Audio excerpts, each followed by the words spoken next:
Plato thought there were three parts to the human soul: the thinking part, the feeling part, and then the part that he calls the thymos. That's the part of us that needs to be seen and noticed and our need to be esteemed as a person. But sometimes our thymos can get us into embarrassing situations when we get competitive and it backfires on us. There's this very famous American sports agent, and he tells a story of having a business lunch with this Australian TV executive. Now, this executive works for a very famous man, someone who owns a global media empire. You can guess who that is. Now, this man is so famous that when he takes people out for a meal, at the end of the meal, he just walks out of the restaurant. Now, he could be showing off, or he just couldn't be bothered with something like as mundane as like credit cards and pushing buttons on that thing that they give you. But because he's so famous and so recognizable that the restaurant simply would just put the bill on his tab. So for whatever reason, probably to be impressive, his employee, this TV executive, decided to try the same thing. Just walk out of the restaurant with the agent, that lunch with the agent, the way his boss does. He barely took a few steps to the door before he got chased down by the waiters, reminding him that he hadn't paid. So instead of being impressive, he ended up embarrassing himself. Now, this is, I think, the kind of thing Jesus is talking about in our story today in Luke 14. He got invited to a dinner party. It was a Sabbath day meal, so the day of the Jewish week when the law says no work should be done. It's a day for rest and play and spend time with family and friends.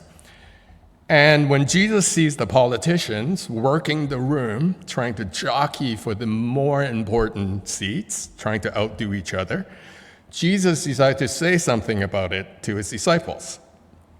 Now, I don't know if you ever done something like this to try to impress somebody and then fall flat on your face like that executive. I have. When I was a teenager, I spent one summer working at the community center in the West End. A man at the church owned a restaurant there, and he also ran the snack bar at the skating rink.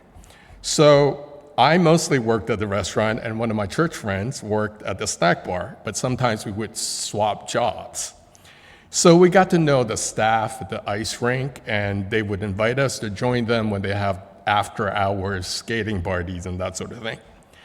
Now, you know how when you go skating, and before they let you on the ice, when it's the time or whatever, you would see the staff on the ice skating around before they let other people in, right?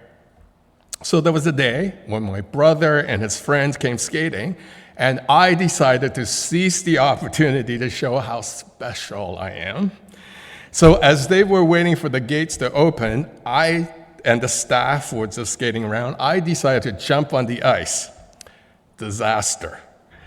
They started yelling at me to get off the ice, and they chased after me. So as my brother and his friends were skating, I was getting scolded in the back room. My thymos got me into trouble. Now, I don't remember if they banned me from the rink, but I don't remember going skating after that for that whole summer because I was probably too embarrassed to show my face. And as much as I'd like to say that was the last time something like that ever happened, it wasn't. My thymos still needs what it needs. And maybe I have learned to be a little more aware of it and a little more honest and careful about it. Today is the 12th Sunday after Pentecost. This is the extended season after Christmas and Easter, when we're thinking about how to live out Jesus' value system and his way of life, and to learn to care about the things that he cares about. We do this with the help of the Holy Spirit, who is our companion, like a resourceful roommate, our coach, nudging us and encouraging us towards our goal of becoming like Jesus. Now, the Bible talks about wisdom more than anything else. Jewish wisdom is not just knowledge in our heads, but how to intelligently apply what we know, what we believe in, into actions that make a difference to ourselves and our relationships.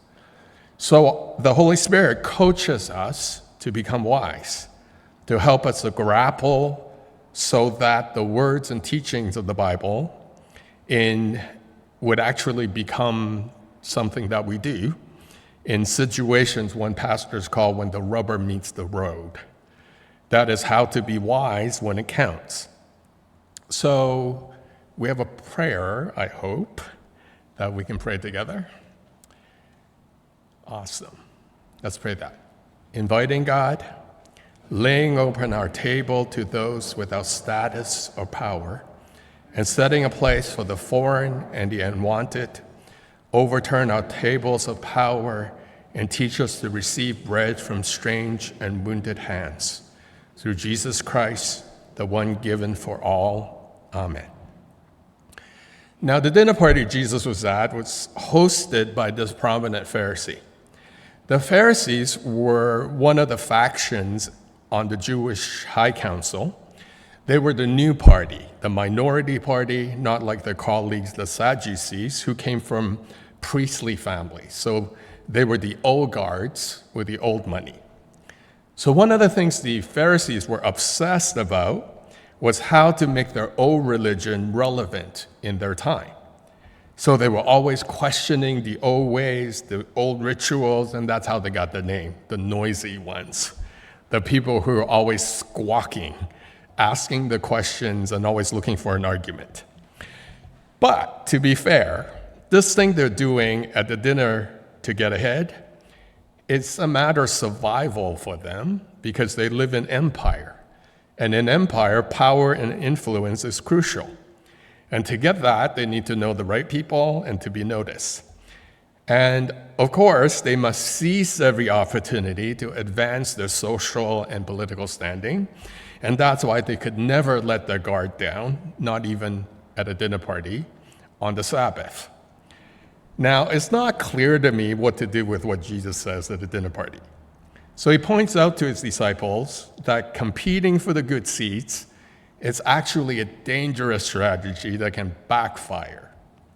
Because there's a chance the host might come and ask you to move off the good seat so someone more important than you can sit there, and now you find yourself doing a walk of shame to the cheap seats in front of the whole room.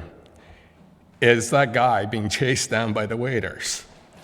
So that is certainly a good note about being overly eager that could end up being publicly embarrassing. But then Jesus adds this tidbit. If you really want the spotlight, go sit in the worst seat of the house. Because when the host sees you there, he'll be horrified and embarrassed that he is disrespecting a guest. So now, in front of everybody, he will come over to you at the cheap seat and escort you to the good seat. Then you'll be noticed in front of the whole room, and you'll be pampered for the rest of the evening. So this part is puzzling to me. Why is Jesus giving the Pharisees advice on how to be Pharisees? And why would Jesus care if the Pharisees or his disciples get that kind of notice in society? Now, Jesus does say somewhere that the way to get God's attention is not competing for the spotlight, but through humble service of other people, because that's what God notices. And that's the kind of life that gets rewarded in heaven. So maybe Jesus is just using this situation to reinforce that lesson with his disciples. Or maybe this is really what Luke is doing. Luke is writing his gospel to some non-Jewish person, probably high up in the empire, and he's reporting this Jesus story as a way to say, see, Jesus was not interested in power. His teaching and his followers are not a threat to the empire. Or, personally, I think Jesus is being funny, and the wit is lost in translation. Maybe Jesus is poking fun at the way the Pharisees turned everything into a contest. For people who obsess over how to make their faith matter, they're completely missing the boat. It's a Sabbath rest meal. They're missing the rest. and maybe the meal. And there's something else they're forgetting. What Jesus says is actually a loose reference to something from the Proverbs, their holy wisdom book in the Bible. So maybe Jesus, in a funny way, is pointing out the gap between their Bible knowledge and their actual life. There's a funny Canadian who wrote a book on Canadian humor, and he defines humor as the gap between what we set out to do and what actually happens. So it's funny if we can laugh about it. The Pharisees set out to be relevant, and they end up missing the boat because they failed to translate what they know into how they live. They failed to be wise, and Jesus is pointing out the comedy. What the Bible calls wisdom is how to translate what we know into how we live. Proverbs is called a wisdom book, and the Bible talks about wisdom and wise living more than any other topic. That God expects us to learn to be wise, that is, to do our own thinking, instead of just handing us a list of do's and don'ts. So King Solomon was the original wise man, wise because maybe he didn't have the battle skills of his dad, King David. So he actually had to lead the country by solving problems with his head and diplomacy. So he collected good ideas from all over the world and he wrote them down as a sort of manual for people who help run the kingdom. This is where the thing Jesus says at the dinner party comes from, one of Solomon's wise sayings in Proverbs 25. The message says this: don't work yourself into the spotlight, don't push your way into the place of prominence. It's better to be promoted to a place of honor than face humiliation by being demoted. Now, it's not hard to imagine why this is in the employee's handbook for Solomon's court officials and servants. This is the king saying to his staff, don't overstep your station. Be careful about being overly eager and ambitious because you might annoy the king. Instead, work hard, wait to be noticed, and I will promote you accordingly. Now, of course, it's not immediately obvious how this piece of wisdom might apply at dinner parties. So what we see Jesus doing is the wisdom thing. He takes this Solomon's court rule from 700 years earlier, and he thinks about how it might apply in his situation, and he turns it into wisdom that is useful for politicians at a dinner party. Now, I don't know what your life is like, what kind of situations your thymos might act up and tempt you to overstep your station. So all I can recommend for you is to tuck this back into your head, so the next time your thymos feels neglected and needs attention and wants to show off or drag you into a contest to boost your ego at some situation, you might recall this bit of teaching and do the wisdom thing and think of a better way to get what you need, maybe a more humble way, because that's sort of more like what Jesus would do. Because as much as Jesus tells us to be wise, the Bible doesn't really say how for all the situations that we might find ourselves in the 21st century. So this is where we need the Spirit's help. Dallas Willard says Jesus teaches you to live your life the way he would live your life. Wisdom is turning what we know into how we live, especially if we're to accomplish the mission that Jesus gives us, to love people into his kingdom. And to be effective at this, we really need to be good at relationships. One of my lawyer's friends who was waiting to be made partner once explained to me that the partners of a law firm all have a strength, a specialty, because they need different people who are knowledgeable about each area of law. But the big money is for the partners who can make and keep friends, because they bring in clients and business. So the ability to make friends of strangers is the key to success in life, whether it's work, or solving problems in our apartment building, or being faithful to a mission as God's people left in the world to make disciples. It's all about how we carry relationships, starting with the first handshake. And you probably know by now that there's nothing straightforward about relationships. One of my friends used to call me up with some regularity to say something like, I just had lunch with somebody, and at some point of the conversation, they started to get mad at me. I don't know why. And then we would spend the next hour on the phone doing a post-mortem of that conversation to try and see what happened. So this is how we learn and practice relational wisdom. We find friends whom we can be students together, and we seek out people and books from people who are experienced. Because as much as the Bible contains all the information we need to reestablish relationship with God, it's not enough, can I say that? To navigate modern life. And J.I. Packer, the theologian, used to say, all wisdom is God's wisdom. You know, we can't learn calculus from the Bible. So God gave us calculus from somewhere else in his creation. We will need to consult with otherwise resources who might have useful things to teach us about how to take care of our health, our money, and above all, our mental health and our relationships. They used to call this street smarts. The new name for relational wisdom is EQ.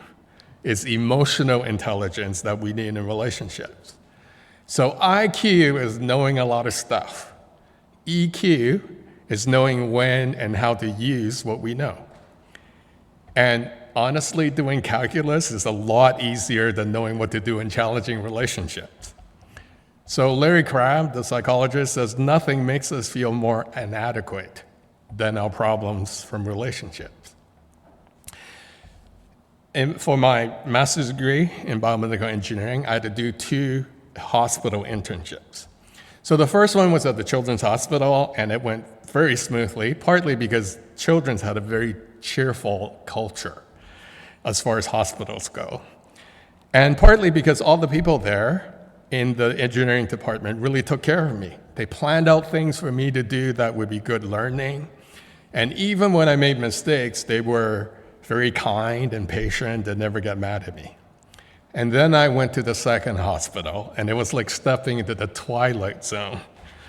So from the first day, the only engineer there acted like he hated me. In this place, the engineer had an office by himself, down the hall and around the corner from the office where the secretary sits. My desk was in the room with the secretary, and then all the technicians were in the basement. The engineer, after he showed me to my desk, never came back to talk to me or tell me what I should be doing. He just went back to his office and disappeared. So naturally, me being me and not knowing what to do, I just sort of started to chat it up with the secretary, and I went down to the basement to get to know the technicians. And of course, we got friendly, and they would invite me to have lunch with them and that sort of thing. But all the while, the engineer just got colder and colder, and I was confused. I didn't know what I was doing wrong. And I was concerned because this man had the power to keep me from getting my degree. I needed wisdom badly, but there was really nobody to ask about this. So I prayed, and I prayed for wisdom, and something like wisdom came into my head, and I decided to try something. So I came to work on the Monday, and I went to the engineer's office, and I said, do you have time today for a little meeting, say at 10? And he said, sure, come by at 10. So at 10, I showed up with a clipboard and a couple of files that I got from talking to the technicians, and I proceeded to give him a summary of what I've been doing, whom I've been talking to, and getting to know, and suggested a couple of projects for myself. Right away, he seemed happier. And then he gave me some comments, which I wrote down in front of him like I was hearing some really important stuff. And then I said, how about I come back next Monday at 10 and update you with my progress? And he said, fine. Now, back then, I didn't have enough EQ to know what was going on. I just did what they call a Hail Mary in football, trying something to see if it works. Now, having done some work to up my EQ, I think I can now look back with some distance to explain that place. Mostly this thing wasn't about me. It was about things going on with the people in this place long before I got there. See, this apartment had sides. There were the technicians in the basement, and the secretary was Switzerland, and then there was the engineer on the side by himself. And the upstairs and downstairs sides almost had no relationship, except for the occasions when the engineer gave some direction and instructions to the techs, and the techs would report from the bottom. They didn't even seem to like each other. My guess is whenever an intern shows up, the two sides are watching to see which side the intern picks. That's what they were doing at the dinner party with Jesus. They were watching Jesus to see which side he sidles up to. So when I asked for the meeting, I made him feel like I was treating him like my boss. And more than that, he felt like I was coming on side with him, and that made him happy. Now, since we were the only two engineers in the whole place, we were naturally on the same team, so to speak. We were doing work very different than what the technicians were doing downstairs. And since he was the boss engineer, I was waiting for him to tell me what to work on, to treat me like a staff. But he didn't do that, either because he didn't know how to, or it was a pride thing, or he just wasn't very good with relationships as a leader.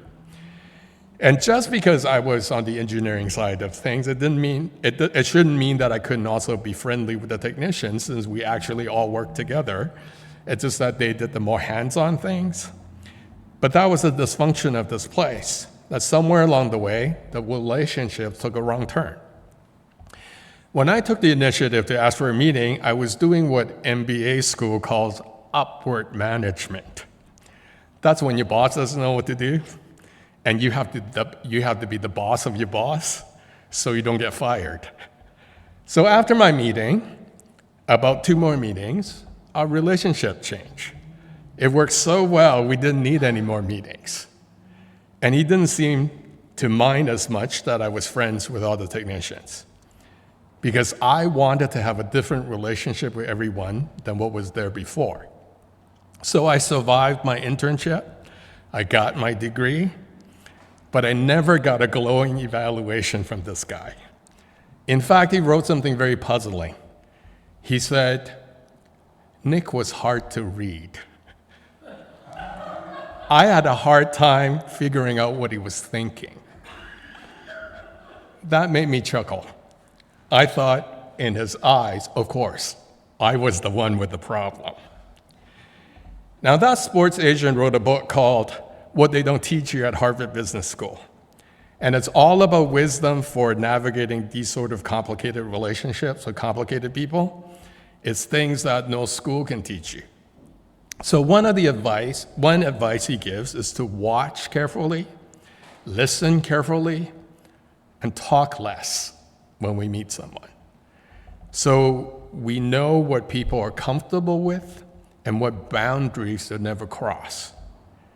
This is empathy, to put ourselves in someone else's shoes to get their view of the world, and it's what people need from us before they will trust us. And the first step to empathizing, he says, is to learn to do 2 things at one time when we're with someone. So on the one hand, we're with someone in the moment, we listen, we talk, we do whatever we do, like having lunch or something. But at the same time, he says, to practice also standing like 4 feet away and watch the conversation and take notes. This is how we can better understand the dynamics of the relationship. How the other person is reacting to us, what we do and say, and how we are reacting to them. So I think this is what happened when I prayed for wisdom. The Spirit showed me how things looked from a few feet away from my emotions. So the other day I took my car in for service. It has to be one of my least favorite things to do in life. The service guy who did the intake was clearly having a bad day at 7:30 in the morning. Apparently 2 of the 4 people on his team called him sick, and he was not looking forward to the day. He started with that, telling me that. And then he went on to gripe about how his boss is giving him more responsibilities than he's comfortable with. And he says, I just want him to tell me what to do. I don't want to have to make decisions and then get blamed for it, he says. Now, my first impression as an impatient old man is that, my inside voice wanted to tell him, young man, you should be more ambitious with your job. And it's bad form to air dirty laundry with customers. But then the me 4 feet away instructed me to keep my mouth shut, to watch, listen, and show some empathy. So I try on my face to show that I feel his pain.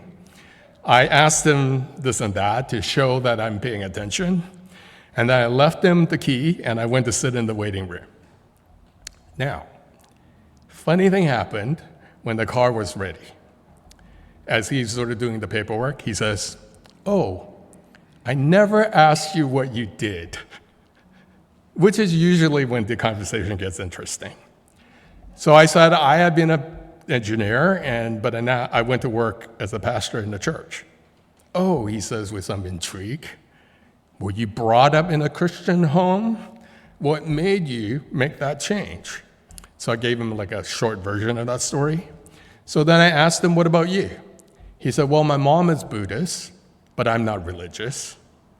Then he said, what do you think about Buddhism? Well, I took that as my invitation to talk about different world religions and why Christianity is the only source of information about our Creator. So I said to him, if you believe in a Creator, then when you become interested in what He's like, just ask Him to show you. I don't think I've ever seen this kind of curiosity from younger people, especially, this openness to God at this moment. I think there's a whole generation of people that have a neglected thymos. They don't have anyone to talk to about it and to ask their life questions. And we can be that person if we have the wisdom to be a safe, approachable ally. And if we approach every interaction with strangers asking the Spirit to connect our souls as human beings and to let the Spirit make that encounter into what the other person needs, if we're willing to let them have our spotlight for a moment. My cousin was on a flight recently there was a moment when he really needed to use the bathroom. But the flight attendants were serving dinner or something and blocking the way. So he saw behind him, behind some curtains, was this other bathroom. But before he could get in, they told him that was for business class. So then he asked them if they would let him pass to get to the washroom. But this one attendant said, oh, you have to wait. At this point, my cousin was getting upset. So in his head, he was planning to take names and file a complaint. But then later, this flight attendant came and tried to offer him a business class pastry, maybe as a kind of a wordless apology. And he started to say, oh, they had their hands full because there were a couple of sick kids in the back of the plane and some other passenger had an issue. Now, if this was us in my cousin's shoes, what would we focus on? Our own discomfort and bad experience? And say, why does any of this have to do with me? Not being treated well. Or would we try to empathize with the flight attendant having a bad day? This is the wisdom challenge for us as Christians. I'm not always successful at making it not about me, especially with people I know well. But then I think those relationships have more give and take. But God can bless anyone anywhere, even at unlikely places like the service counter in a car dealership or a crowded long-haul flight. We can be useful to God if we're practiced at offering empathy and if we're willing to be generous and forgiving. Because one of the most unwise things to do, I think, is to burn an entire relational bridge over a small thing. to choose to let off steam instead of keeping our cool. And it takes wisdom to know when to make our displeasure known and how to do it in a constructive way. My first job was in this Chinese church. I was the pastor of the English-speaking people. And one of the first things I wanted to do was to be allowed to have our own baptism services. Instead of being part of the one for the whole church, which can be really long with many people getting baptized, and so a bit impersonal because each person doesn't have much time to tell their stories. And sometimes very frustrating because people were speaking Chinese without any translations. So we were over the moon when they said we could do our own, we just have to learn to do all the setup, like filling the tank. So this one Friday night, after fellowship, we were filling the tank. But then disaster happened. These bunch of little kids from the Chinese-speaking congregation were chasing each other around the church, and they found their way upstairs to the sanctuary and to the back of the baptistry, and one of the boys fell in and got wet. As you can imagine, there was initially major panic, and then, of course, they wanted to know who was to blame. Now, honestly, none of us could have foreseen the need to post armed guards. And there wasn't much water. But as we post-mortem the whole thing, I realized there was a much bigger thing at stake than whether it was really our fault. It was our credibility as a congregation to make our own decisions and to show that we can lead ourselves. So I said to our leaders, look, even though it's not really our fault, but if we don't want to continue to be treated like kids, I don't see any way out except to accept responsibility and publicly apologize for being not more careful. So that Sunday, all the deacons from the English-speaking congregation and me stood before the entire Chinese congregation and took one for the team. We ate crow and promised to do better. We decided to do the wise thing, to lose the war, however unfair, but to stay in the battle for the long haul. You know, when I finally left that job, I had Chinese pastor ask me how I managed to stay in that church for so long, because these were very complicated systems to work in. Well, it's the thing they don't teach you in seminary. How to hold relationship when it is most mysterious and challenging. And offering people empathy and being generous and forgiving goes a long way in overcoming challenges with people. It's what the Bible calls wisdom, what the world calls EQ, something we can learn and practice, and is what the Spirit helps us with. So we can bless the people, even the ones hard to bless. So God help us to become wise, especially in this particularly triggering time. Christians don't have it easier in this life than anyone else, but we do have a mission that God gave us, to spread blessing and good news, and to be faithful to that, we have to find a way to rise above things that derail us from that.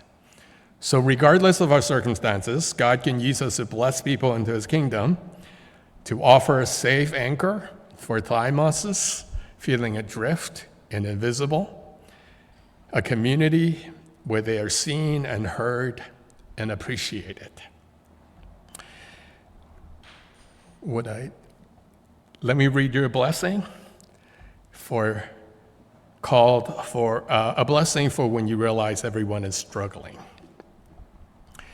Blessed are you who have realized that life is hard. It's hard for everyone. Your awareness came at a cost. You lost something you can't get back. You are diagnosed with chronic pain or degenerative disease. Your family fell apart and things have never been the same. Blessed are you who gave up the myth that the good life is one of happiness, success, perfection. The life that looks beautiful on Facebook but is not real. You who realize it is okay to not be okay, to not have a shiny life because no one does. Blessed are you who sees things clearly, where struggle is everyone's normal. You walk among the fellowship of the afflicted, a club no one wants to join. And while this life isn't shiny, it does come with superpowers. Superpowers of ever-widening empathy and existential courage that get you back up after another fall. And a deepened awe at the beauty and love that can be found amid life's rubble, like flowers that grow from the cracks in the sidewalk. These virtues blossom in you, and thank God for you. Blessed are all of us who struggle, for we are in good company and will never walk alone. Amen.